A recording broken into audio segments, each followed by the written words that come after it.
Many of us have heard the word immortality, and I want to deal with that.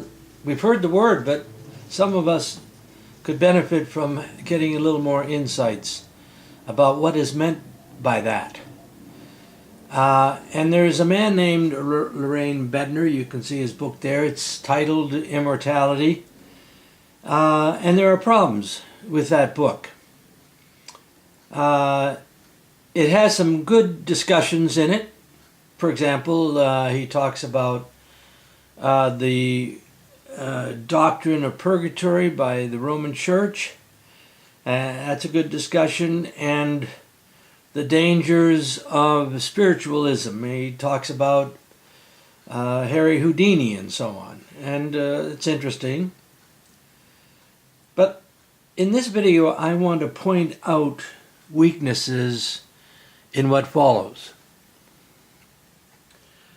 This is not to say that Loraine is not my brother in Christ. I believe he is. There's a picture of him. He's gone on to be with the Lord, I believe. Nor am I saying that I have no weaknesses. I do. So it's not a case of I'm all there and he's not. But we need to search the scriptures to see if these things be so. That's what the Bereans did even when the Apostle Paul came. They just didn't take his word. They wanted to check the scriptures. And so that's what I want to do today.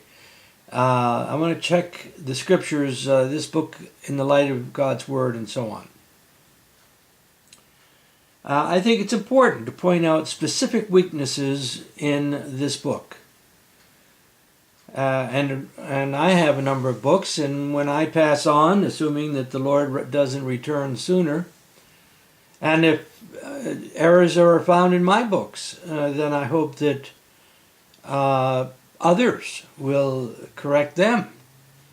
I don't want to have errors in my book, but that doesn't mean that I think I'm perfect. I'm not perfect. So let us take a look. This is an important topic because it involves all of us. On page 118, and that's skipping far, I'll come back to some of the earlier pages, but on page 118 he wrote these words, quote, "The word aionion, or sometimes it can be referred to with a variation aionius, but the word aionion is used in the New Testament 72 times. And always, this is Boettner writing, and always denotes indefinite, unbounded, eternal duration. And it's the word eternal that I'm particularly concerned about. This is in error for at least two reasons. And I'm giving you one of them here. Aionion, that's the word that he refers to, and also aionius, they sort of go together. That's the adjectival form of the noun ion. Now, you don't know too much about ion maybe, but it means age. It sounds like the word eon. Ion means age. And notice that the first four letters of aionion is the same as the four letters in ion. So there's a relationship here. Ion, which means age, is a noun, and aionion is an adjective. The first four letters of each word are the same. Now, let me talk about English. You are familiar with the two words year, well, that's a noun, and yearly. That can be an adjective. Notice, again, for those two words, the first four letters are the same, year and yearly. And there's a relationship. They also have the first four letters identical. So we would expect a relationship between the two words, ion and aionion. So let me go on to the next slide to make the point that I'm trying to give here. Every time, now let's talk about that noun word, aion, meaning age. Every time in the Gospel of Matthew, Jesus used the noun form of the word, it always without exception, I don't believe there's an exception, refers to an age with an end. An age, for example, you talk about this age, or at the end of this age, and so on. It's an age with an ending. Thus, to assume that the adjective that goes with it goes way beyond the parameters of the noun is unwise. It's something like saying that a good adjective for year, instead of saying yearly, you would say millennial. Year is the noun and millennial is the adjective. But they don't go together. And we should not assume that the adjectival form of aionion, for the Greek noun aion, should extend way beyond the parameters of age. Age long or lasting would be good, but eternity or forever, that's too far. It's stretched too far.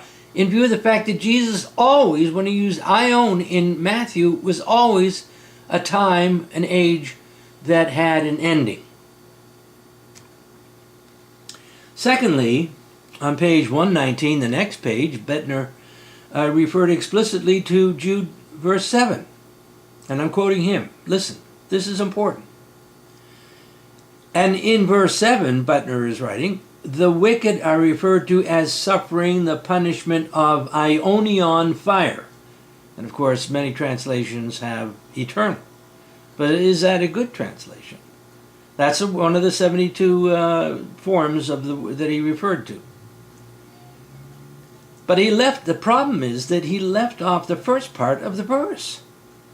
So let me explain what the first part of the verse says. It says, even as Sodom and Gomorrah, this is Jude, a brother of Jesus, a younger brother, father was Joseph and mother was Mary. Of course, Joseph was only his legal father. But anyway, Jude was a member of that household. And he is writing in the book of Jude, even as Sodom and Gomorrah, and you've maybe learned about fire coming down and destroying Sodom and Gomorrah in the vicinity of the Dead Sea and so on, and the cities around them having, in the same way as these, given themselves over to sexual immorality and gone after strange flesh, are set forth, Jude is writing, that Sodom and Gomorrah are set forth as an example, suffering the punishment of aionion fire. Now, we know that Sodom and Gomorrah, the fire is not still there. So it was a lasting fire. It was an age-long fire, but it's no longer on fire. So if Sodom and Gomorrah serve as an example of eternal fire, it throws a question mark around that translation eternal, because aionion, another form of aionios or aionion, aionion fire, it can't be it can't be everlasting or eternal or whatever. So this is one of the 72 that Boettner referred to. It happened long ago, the destruction of Sodom and Gomorrah. You have a picture there. Artistic representation. How could these two cities serve as an example of eternal fire if the fire was only lasting? In other words, not eternal. So Boettner thinks that word always, let me go just back to the previous slide here. He says, it always refers to an age with, maybe I have to go back to the previous one. The word aionion is used in the New Testament 72 times, and always it denotes eternal duration. Well, that's not true. In Jude, it doesn't designate eternal. Sodom and Gomorrah are not still burning, for one thing. They died long ago. So it throws a huge question mark around his idea that the word always means eternal or everlasting. Now let's move on. On page 69, Boettner made this sad statement. What a solemn thought it is that every child born into this world is a spiritual being who will go on living forever, either in heaven or in hell. Now, I have a number of problems with this, including that word born, and that's the third point that I'm going to bring out. Try to remember that word born. But first of all, why is this sad? Well, God had told our first parents, Adam and Eve, that if they ate of the fruit of the tree in the middle of the garden, they would die. The serpent, however, implying that God had lied, said, "You will not surely die." In other words, Satan's calling God a liar. How is this satanic claim so very different from Boettner's words, quote, "who will go on living"? I'm quite sure that Boettner would not in any way want to align with the devil. But Boettner's view seems to be saying that God did not really mean full death, but only partial of the body, but not the soul. Now, I don't like aligning Boettner's words with Satan, because he's my brother in Christ, and I wouldn't want someone aligning my words. But he is saying that every soul, everyone born, is going to last for eternity, either in heaven or hell. But Boettner wrote something on page 81 that seems to underscore this inappropriateness even more so. He talks about Socrates and Plato, and there's a picture on the left there, or whatever. Two of those are Socrates and Plato.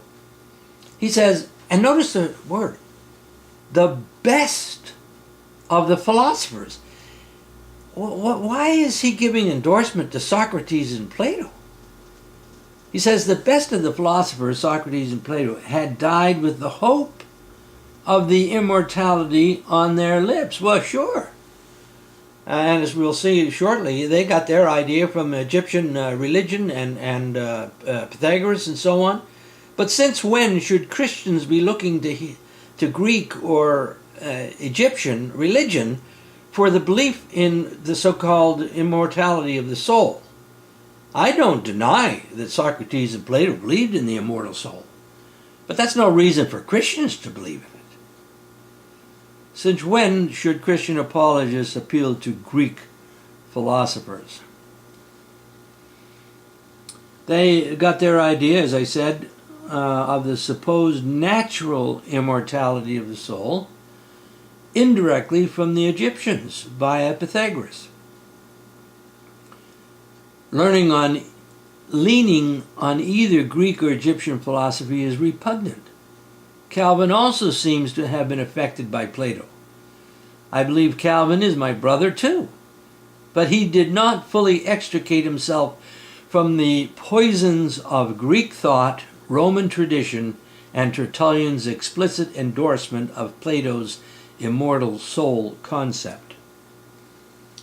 Now, I mentioned that word born, and I said it was my third objection, sad, the statement that he made. And I ask, why did he write every child born rather than every child conceived? Are not the unborn also spiritual beings? So I'm disappointed, especially in this day and age when, is the child before birth worthy of saving, whatever? You can put them to death, whatever. I mean, I'm disappointed that he used that word born. Unborn, it should include unborn as well. But anyway, let's move on. On page 82, he said, the Bible is unmistakably clear in teaching that man does have an immortal soul and that he shall live forever and ever. Not so. Jesus taught that man's soul can be destroyed in hell. Matthew 10:28, and it's quoted there in the little image. And fear not, Jesus said, them which kill the body but are not able to kill the soul, but rather fear him which is able to destroy both soul and body in hell. Jesus talks about the destruction of the soul there. So when he says the Bible is unmistakably clear in teaching that man does have an immortal soul, Jesus' words don't make that clear. In fact, if anything, it's the opposite. It's strongly suggestive that the soul of man can be destroyed as well as the body. Now, Boettner might have responded something like this. He said, well, when Jesus said destroy there, he really meant non-destroy in hell. But if that isn't convoluted thinking to say that a word means its opposite, that destroy means non-destroy, or cease, or rather perish means non-perish. And that's the idea. Jesus used the word perish. But they have the idea that the soul must live on and on forever and ever in hell and all that kind of stuff, so it can't perish. It can't be destroyed, and so on. So I'm dealing with a matter here that is centuries old. It goes back to Tertullian, 18 centuries.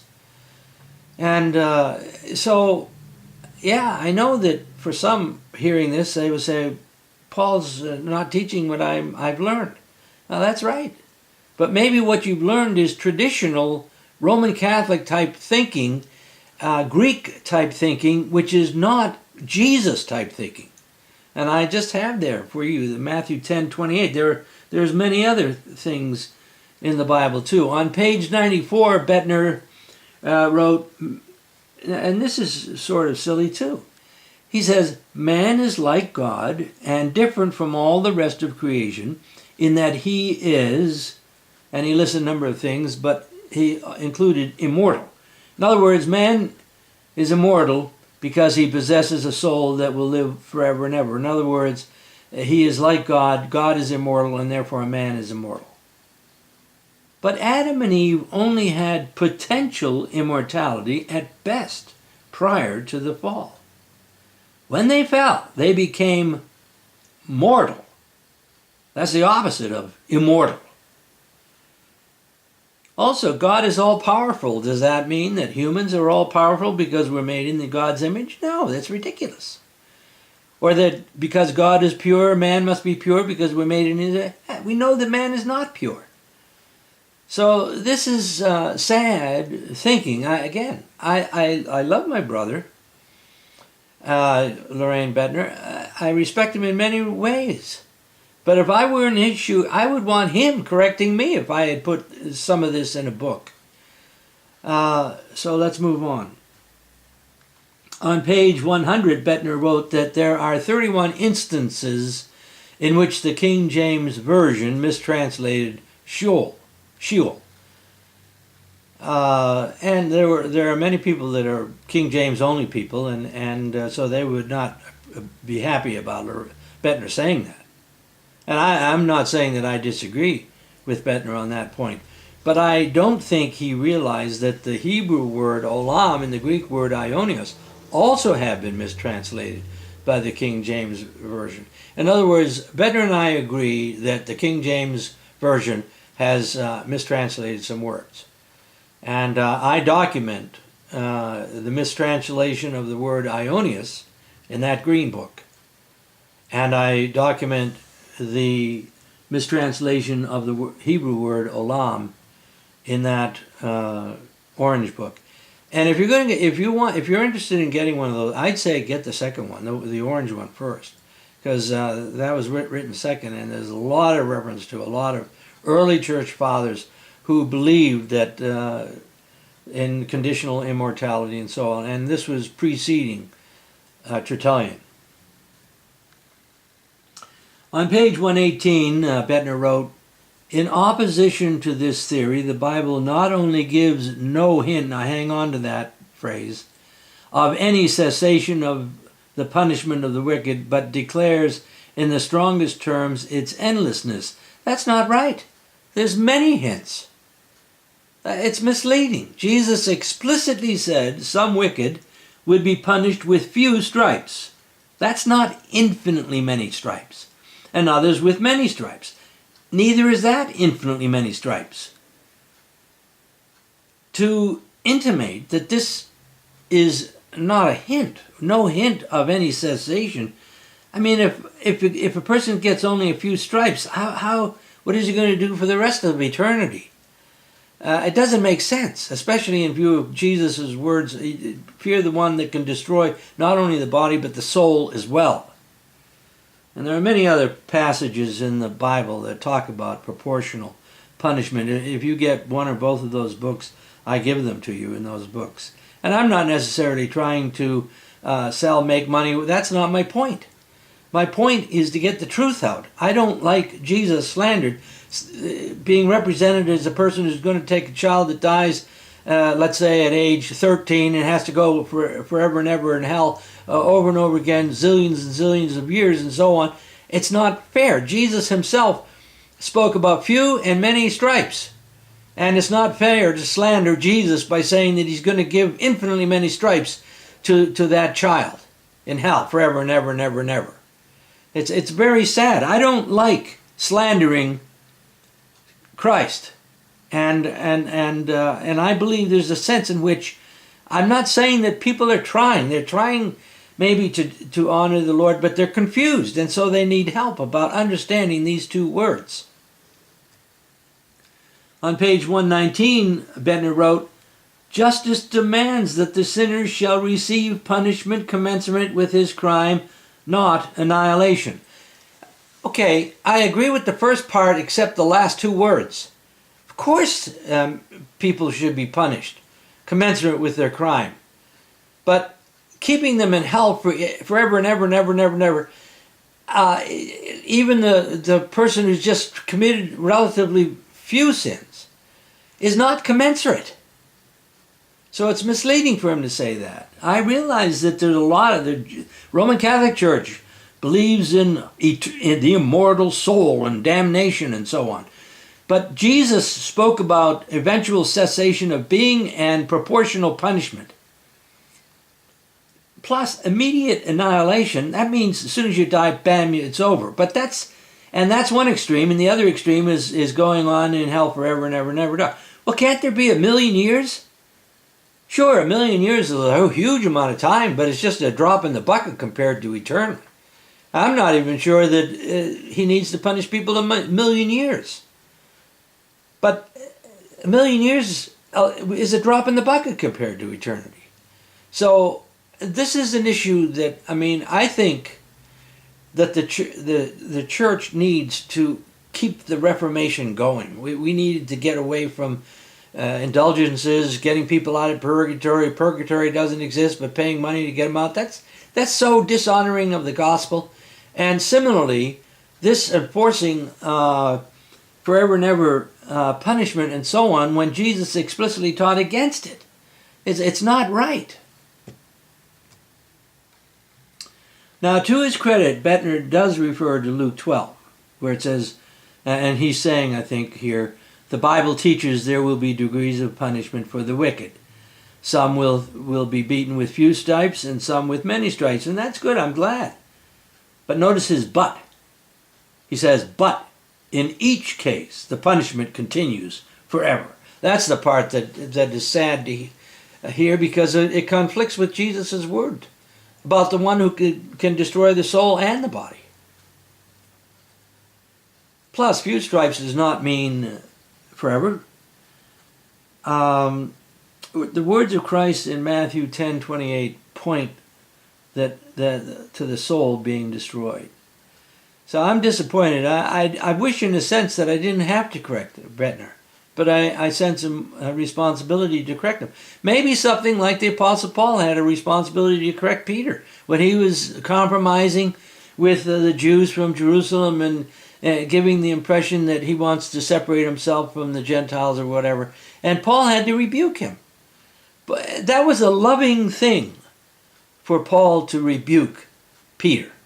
And Jesus rebuked Peter. Peter had just confessed him. You are the Christ, the Son of the living God. Jesus said, flesh and blood didn't reveal this. You've been blessed to know this. But then later on, I think in the same chapter, Peter said, not so, Jesus. Jesus was telling me, I'm going to go to the cross. And Peter said, not so, Lord, and so on. Imagine disagreeing with Jesus. And Jesus rebuked him strongly. He said, get behind me, Satan. That's strong language. to an apostle that he wants to be a leader in the church. And of course, Peter was a leader in the church. But Peter needed that rebuke. Boettner wrote, "Let it be kept in mind also that with all restraints removed," and Boettner is stepping way out of the parameters. Nothing in the Bible says what he's about to say here. "All restraints removed, the sinner goes on sinning endlessly, defiantly against God, and that the endless punishment is a penalty for endless sinning." That's nowhere taught in the Bible. If I'm willing to give you, if you know of where, I'll give you $100 if you can find it. Write me and say, "Here it is, Paul, send the $100. I'll send it. It doesn't say that the sinner keeps going on and so on and so forth. In fact, it says that every knee will bow and every tongue confess that Jesus Christ is Lord. How does that fit with going on forever and ever sinning? Plus, how does it finish? How does it jive with Revelation 21:4 here, where it says, "He, Christ, will wipe away every tear from their eyes, and there will no longer be any death"? Boettner must say, "Oh, no. We know down in hell is the second death, and people are just shaking their fists forever and ever at God," and so on and so on. That's not what Revelation 21 says. There'll no longer be any death. There will no longer be any mourning. Oh, that's wrong, John. There'll be mourning down there in hell. Or crying. Oh, yeah. No crying? Oh, yeah, that's wrong. They will be crying in hell. No pain? Oh, no, they're going to be pained in hell.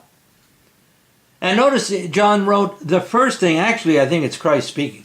The first things have passed away. Oh, no, it hasn't. The hell's going on forever and ever. In fact, God is going to be frustrated. He's never going to be able to get satisfaction. He wants to just keep pouring out torture and pain, etc., on those people in hell. Most of humanity will be in hell. The broad way leads to hell and destruction and so on. But that's a clash with Revelation 21:4. Now he probably would want to say, "Oh, that only applies to the believers in heaven." Well, the verse, it says, "The first things have passed away." Well, if hell is down there still in operation, how's that passed away? Now, Boettner lists only two groups promoting the notion that there will eventually be complete harmony in the universe. But there are other groups, like many Anglicans. For example, Dr. Philip Hughes was an Anglican clergyman and a New Testament scholar who taught at Westminster Seminary. That book there, The True Image, is an excellent book. I encourage you to get it. And near the end, he talks about how Calvin himself seemed to have been influenced by Plato. And there are many other people like Hughes that I mention in my books. You can learn that there are a good number. Athanasius, way back in the early centuries, he believed in essentially conditional immortality. This is the last slide. On page 122, Boettner confessed that such a view, quote, naturally appeals to human sentiment, and we might wish it were true. Imagine, that includes him. He might even wish that it were true, namely, that eventually the universe would have a harmony. Well, he should believe it because John, or the Lord himself, taught it there. I believe since his passing, Boettner has found out that there will indeed eventually be complete harmony in the universe. In other words, people sent to hell to be punished, either many or few strikes, eventually they will cease being. I'm not saying they'll eventually go to heaven. I'm saying they will eventually be, their souls and bodies will both be destroyed. Why? Because Jesus said so in Matthew 10:28. But it is interesting that even Boettner himself, on this side of eternity, expressed a wish that the eventual harmony view would be true. Well, that's good. I'm glad he wanted that. The nice thing is that it's actually true. And the corollary, the platonically poisoned Roman traditional view is false.